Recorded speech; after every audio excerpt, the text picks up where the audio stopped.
I love Papa Bernie Sanders. I have for a long time. And we know Bernie, he loved the old-fashioned Russian communism. He was a big fan of Castro's Cuba and their communism. And if you go to him and say, Bernie, you realize in the last 100 years, those are two of the greatest examples of economic failure that we had. And he would say, well, but they had universal health care. Oh, what a bozo.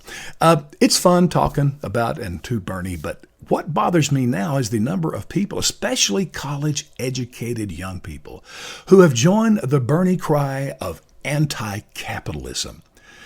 And I seriously go, what the heck? How can these people be so ignorant? And I read about in the polls, more and more Americans are favorably looking towards socialism.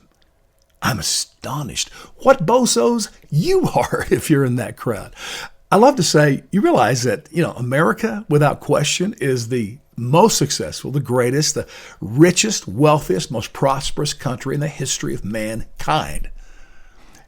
But now everybody says, yeah, but it was unjust. Income inequality is what it created. Guilty as charged.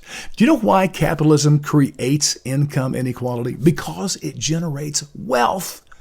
That's why we have tens of thousands of millionaires and billionaires. Do you know how many millionaires and billionaires you have in socialism? None. Zero. Because you can't do that in that system, except if you're in government in control of telling everybody else how to live their lives. Then you can be rich. That's the only rich in socialist economies.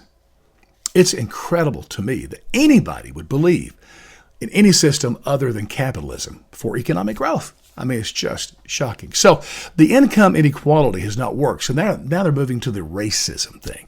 Capitalism, it was all built on the backs of slavery. It's just racist to its core. Hey, let me tell you, slavery, absolute example of systemic racism. Jim Crow laws, without question, systemic racism. 2020, there is no systemic racism. Two of my favorite examples of capitalism, and they're at the opposite ends of the pole when it comes to, race and gender. One side, Jeff Bezos, was selling books out of his trunk, in the 90s. Bill's the greatest company in the world, richest man in the world.